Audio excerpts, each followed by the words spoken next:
I'm a little proud of him. I didn't. Yeah. He was wearing a Mel Tillis shirt today. So Standing that's by, good. that's Speed, and Jimmy, you're rolling. All right. This is your 150th year of doing this, I think, according to the schedule here. What do you do to put the fertilizer on the product to grow it every year? I mean, what do you do? How do you, you keep pushing yourself? How do you do that? It's a really good question.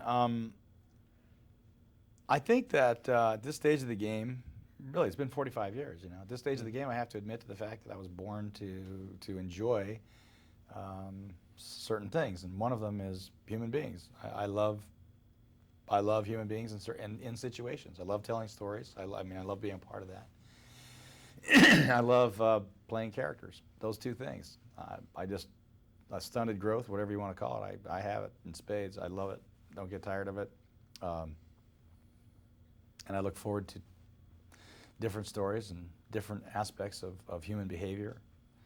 This one, to me, had the real opportunity to see human behavior in an extreme situation. But on day number 40, it's tough. Of being wet and being stinky and Yeah. being dirty, and did you go whoops? No, because you've been down the road before. Even this makes Backdraft look like a party movie. Yeah, you just hang in there. That's it. You look well. In that regard, you hang in there. But the truth of the matter is you look forward to it. You look forward. Did you really every day? You seemed a little crabby on one of these things we were doing, and I could tell maybe on a Sunday you weren't that thrilled about having to go get wet on Monday morning. On Sunday, that's exactly right.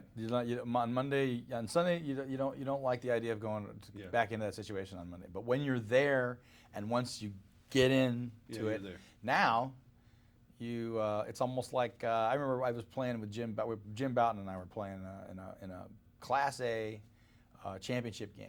And here's a guy who had been in 4 World Series or something, And he was so excited. He turned to me and he said, "Is there any place else you'd rather be?"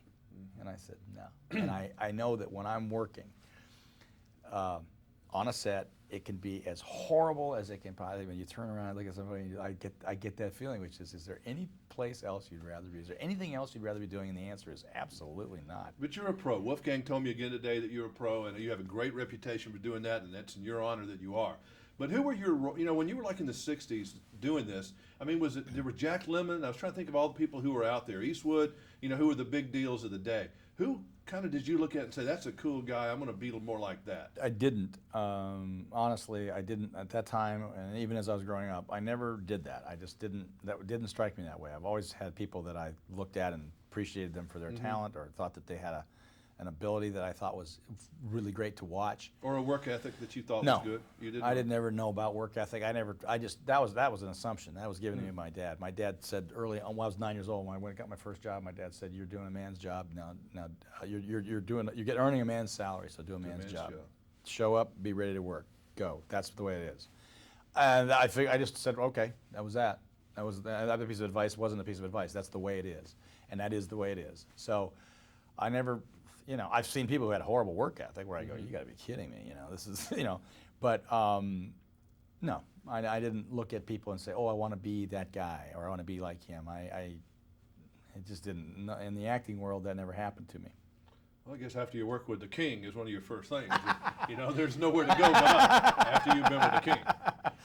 I still met him twice, and I couldn't talk both times. He made a big impression on me. I was 10 years old, and he was just this. He spoke differently. He looked different.